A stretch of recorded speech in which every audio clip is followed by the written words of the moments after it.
Hi guys, my name is Chris and you're watching Wrestling Today. So let's start with LA Knight is certainly building momentum heading into the Elimination Chamber Premium Live event, with his recent qualification for the Men's Elimination Chamber match on Monday Night Raw and a subsequent backstage promo with Drew McIntyre on SmackDown.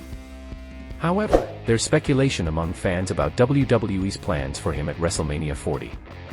According to Sean Ross Sapp on the Fightful Select Backstage Q&A podcast, there were discussions about LA Knight facing Logan Paul for the US title at WrestleMania 40.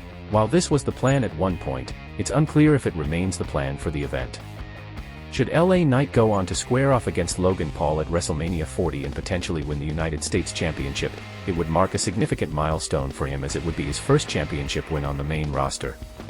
However, opinions among fans may vary on whether this matchup is the ideal direction for Knight at WrestleMania.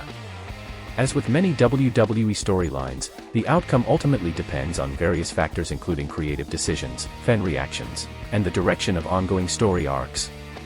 Regardless of the outcome, it will be interesting to see how LA Knight's journey unfolds leading up to WrestleMania 40. What's your opinion on this story concerning LA Knight? Do you want him to square off against Logan Paul at WrestleMania 40? The next story is about Tiffany Stratton joined the SmackDown roster earlier this month and it was clear WWE had big plans for her. That proved true as she qualified for the Women's Elimination Chamber match and Stratton then vowed to make history at the Elimination Chamber Premium Live event. As seen on this week's episode of Friday Night SmackDown, Tiffany Stratton squared off against Zelina Vega in an Elimination Chamber qualifying match. When all was said and done, Stratton picked up the win and qualified for the bout. After her victory, Tiffany Stratton confidently declared her intention to make history as the youngest Elimination Chamber winner in WWE in a video after her successful bout. The 2024 WWE Elimination Chamber event is scheduled for February 24 at the Optus Stadium in Perth, Australia. Stratton, along with competitors such as Becky Lynch, Bianca Belair, Liv Morgan, Naomi, and an additional participant yet to be determined, will vie inside the challenging chamber structure at this premium live event. With Becky Lynch determined to face Rhea Ripley at WrestleMania 40, Tiffany Stratton certainly has her work cut out for her. We will have to wait and see how Stratton will fare in the bout. What do you think of what Tiffany Stratton said? Do you feel she has a chance at winning the Women's Elimination Chamber match?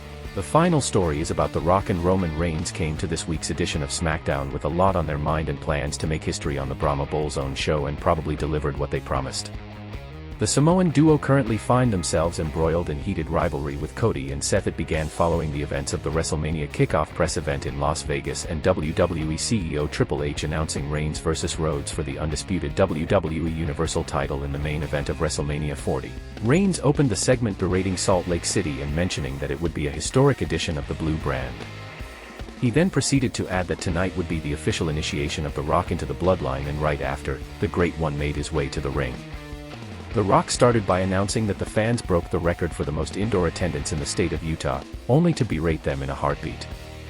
He continued the insults towards the WWE Universe, blaming them for bringing out his dark side and throwing away the biggest WrestleMania main event of all time. The 10-time WWE Champion used historic insults to fire back at the people's hero, Cody Rhodes, even bringing up his loss to Roman Reigns at last year's WrestleMania. In the end, he mentioned that Cody will end up the loser once again, not being able to finish his story, and pledged his official allegiance to the Bloodline with his iconic catchphrases. Do you think The Rock and Roman Reigns would end Cody Rhodes' dreams of finishing the story? Thanks guys for watching and please subscribe.